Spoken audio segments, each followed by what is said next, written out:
Okay, Shalom Akim, Kahalayim La Yahba Shem Yahshua Shem Kakudash, and double honors to Great and Apostles. Thadi Yahshua for the strength and to make this video, and Yaratazah that you find it edifying and exhorting as well. Edifying meaning to build up, and of course, exhorting meaning to encourage as well. So, this is the part 3 to the video title, the little series, which I named Joseph was an example of conviction. Let me check if that's what it says. So Joseph was an example. Go on. So Joseph was an example of conviction, and as we established in the part 1, conviction is a firmly held belief, and that's what we ought. That's what we're encouraged to have in this faith of ours. In Yahweh Shem Yahushua. When we walk, we know that Yahweh Shem Yahushua has our back, no matter the circumstance or situation that you're in. The point is to have that firmly held belief. So anyways, Yaratazah, I'm going to start off with this precept here, pertaining to faith. And of course, faith, belief, conviction, they're all like, in the same group of words, which mean the same thing, which really, it all just goes down to the faith, man. Faith in Yahweh Shem Yahushua, which we're going to get the definition scripturally from Hebrews 11. Just hold on.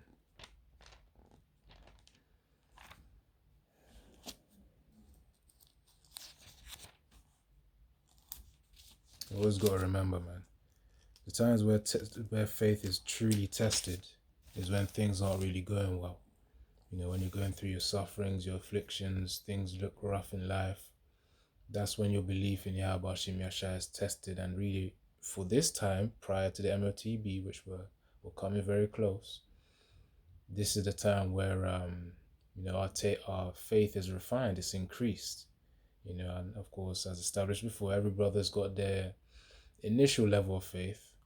Of course, the Most High works with them. Yahweh Shem Yahushua works with you, to increase your faith. In them, of course, trusting them more. As you go through these certain scenarios, and then you increase. You go from level 1 to a level 50, or depending on the Most High's capacity that's given, you go from level 1 to like level 500. So each brother, according to the level of faith Yahweh Shem Yahushua is going to put them on a path in order to reach that level of faith prior to that MOTB. But the point is, it will be sustainable. It will be enough to resist and reject that MOTB. You got to know it in your mind. You got to be able to visualize it. Even if you type on Apostle Gabar's channel, visualization, you got some potent videos there, man. Visualization is a way to also increase one's faith. That's what brothers got to be in, to be able to see it, prior to actually seeing it in the physical reality. That's the point. Yahushua saw the kingdom prior to the kingdom being established, which we know is already established anyways in our minds. But of course, physical reality is catching up to our belief. That's really it. So we're just playing out the things, man. We already have the certainty of Yahushua's kingdom. All right, let's get this. Hebrews 11 and verse 1. It says, now faith is the substance of things hoped for. Substance, you can see as the strength, what gives it vitality. And there's the vitality of things hoped for, the faith, the belief you have, the conviction, the firmly held belief, which is just a stronger level of faith. And it says, for the evidence of things not seen. So let me read that again. Now faith, Hebrews 11 and verse 1. Now faith is the substance of things hoped for. So when you're hoping for something, you're expecting something, you have some kind of expectation for it.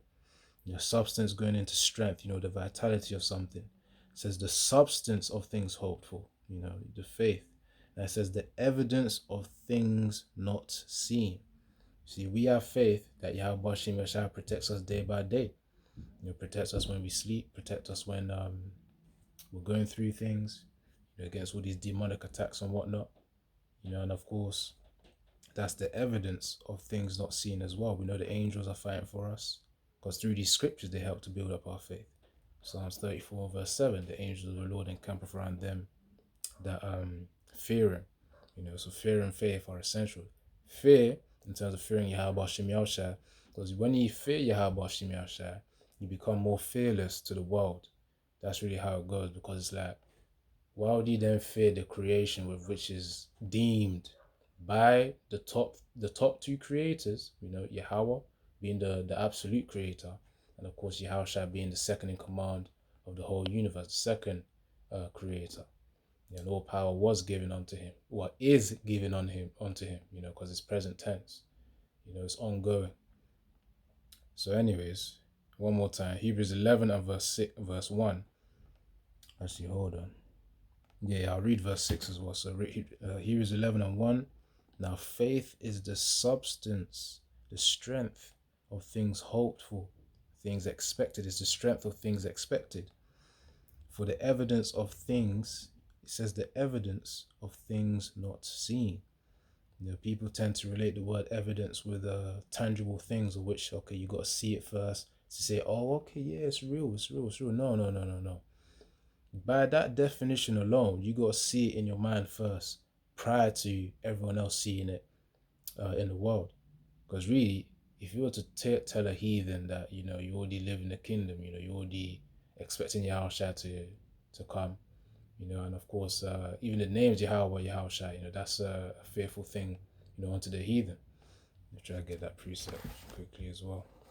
But I want to get to the point, because again, this is based on Joseph, because he was given spiritual abilities as well, which was a representation of his faith as well.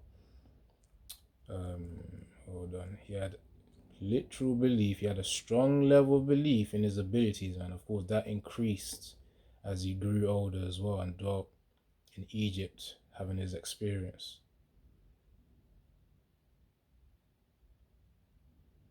Alright, let me get this quickly.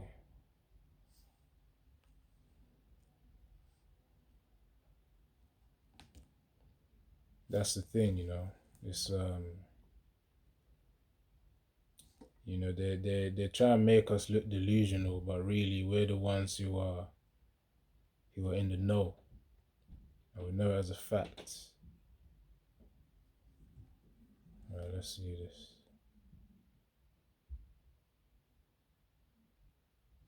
Hold on.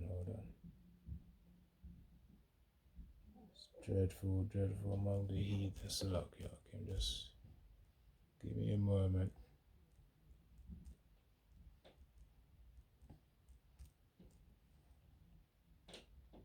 Oh yeah, it is Malachi 1 and 14. Alright. So this is Malachi 1 and verse 14. But cursed be the deceiver which hath in his flock a male, and voweth and sacrificeth unto the Lord Yahweh Shem Yahushai a corrupt thing, which of course Cain did. For I am a great king, saith the Lord Yahweh of hosts, and my name is dreadful among the heathen. That's the point.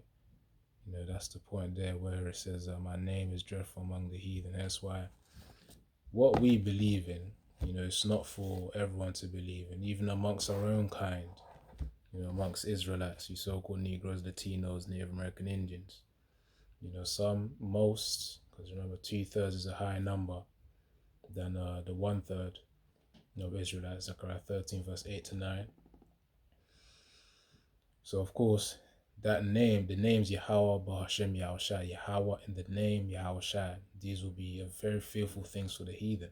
So again, they'll call us delusional, like, oh, okay, so your power backs you, you got a kingdom. That's why they mocked Yahushua during, prior to his crucifixion, prior to his death. They would have called him delusional.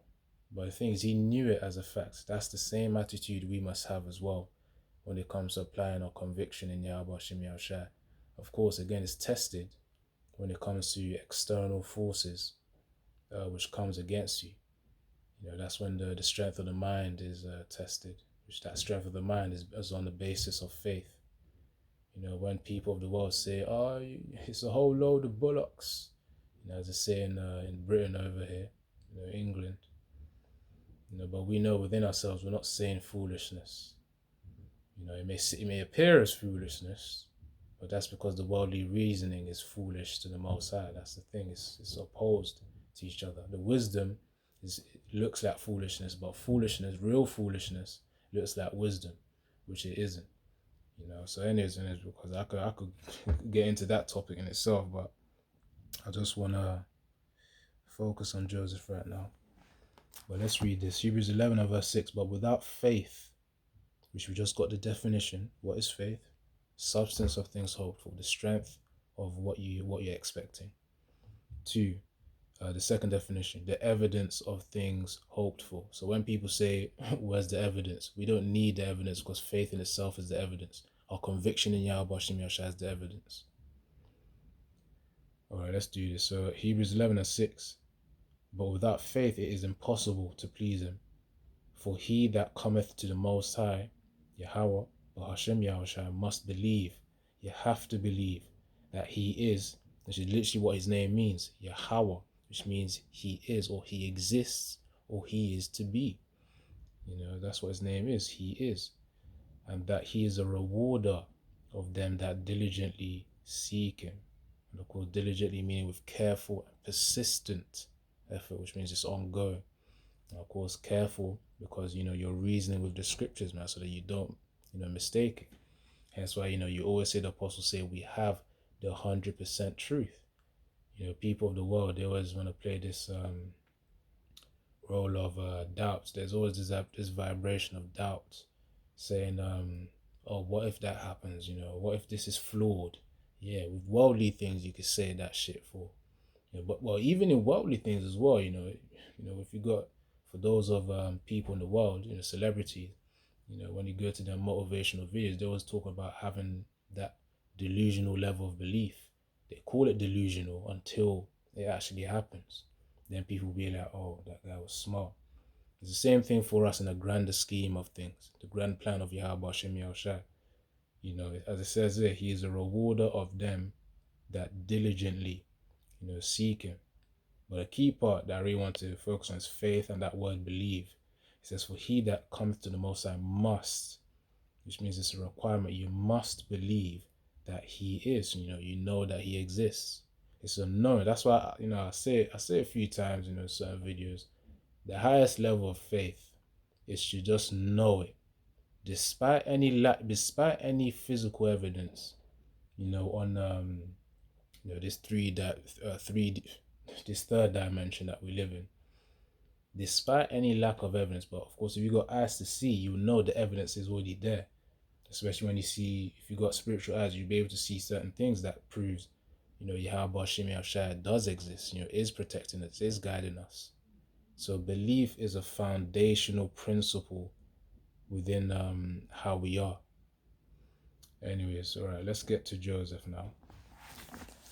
And that's like a little, sometimes you gotta warm up with the scriptures first, man, before you then get into the topic. All right, I'm gonna read this chapter. So Genesis 40 and verse 1, and of course that conviction and that firmly held belief is shown here too, in terms of Joseph just literally knowing his abilities. Of course, the Most High built him up over the years, but the point is, he's at the point right now in chapter 40 where he fully knows in the gifts, the spiritual gifts Yahweh Hashem Yahushua has given him, that the Most High has given him. All right, Genesis 40 and 1. And it came to pass after these things that the butler of the king of Egypt, so remember Joseph is in the prison, and of course he's had favor from the prison guard as well. There's a little context from Genesis 39. Of course he went into prison because of the fact that Potiphar's wife wanted to have sex with him, but he didn't want to do that because he knew it would betray his integrity and his faith, his belief in Yahweh Hashem Yahushua, because that would be adultery. Genesis 40 and verse 1. And it came to pass after these things that the butler of the king of Egypt and his baker had offended their lord the king of Egypt. And then Pharaoh was wroth against two of his officers, so he was angry, against the chief of the butlers and against the chief of the bakers. And he put them inward in the house of the captain of the guard, into the prison, the place where Joseph was bound. And the captain of the guard charged Joseph with them, and he served them, and they continued a season inward. And they dreamed a dream, both of them, each man his dream in one night, each man according to the interpretation of his dream. The butler and the the butler and the baker of the king of Egypt, which were bound in the prison. And Joseph came in unto them in the morning, and looked upon them, and behold, they were sad. And he asked Pharaoh's officers that were with him inward of his Lord's house, saying, Wherefore look ye sadly today? So, Joseph saw the countenance, the appearance of them. They were sad. Of course, Pharaoh, the what's his name? Potiphar was angry with them. Well, he says the Pharaoh was angry with them in verse 2. So, anyways, let me continue. Then Joseph was asking them, okay, why are you sad? Verse 8, Genesis 40:8, and they said unto him, We have dreamed a dream, and there is no interpreter of it. That's why they were sad. And Joseph said unto them, Do not interpretations belong to the Most High? Yahweh? Tell me them, I pray you. So Joseph was offering, all right, interpretations come from the Most High. Just tell it to me, I'm going to tell you something. And it says, And the chief butler told his dream to Joseph, and said to him, In my dream, behold, a vine was before me. And in the vine were 3 branches, and it was as though it budded, and her blossoms shot forth, and clusters thereof brought forth ripe grapes. And Pharaoh's cup was in my hand, and I took the grapes, and pressed them in Pharaoh's cup, and I gave the cup into Pharaoh's hand. So that's the dream. And it says in verse 12, And Joseph said unto him, This is the interpretation of it. The 3 branches are 3 days. Notice how he literally just went straight in, man. So he's come to the level of conviction, of faith, in that spiritual ability of interpretation of dreams. He just knew. This is the highest level of faith. All right, let's see.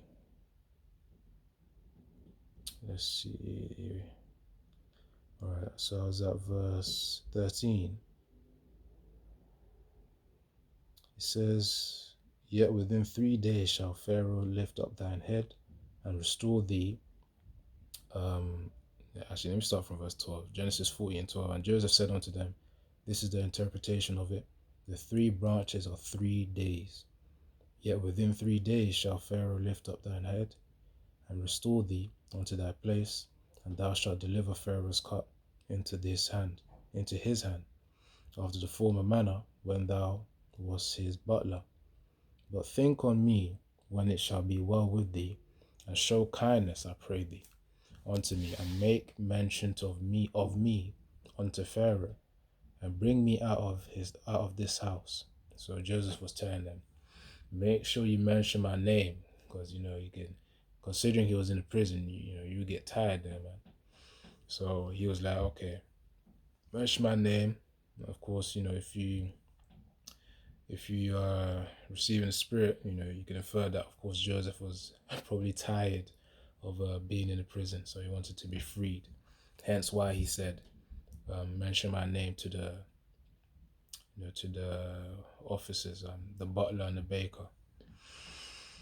Okay, so verse 15, Genesis 40:15, For indeed I was stolen away out of the land of the Hebrews. Yep. Remember, his brothers sold him.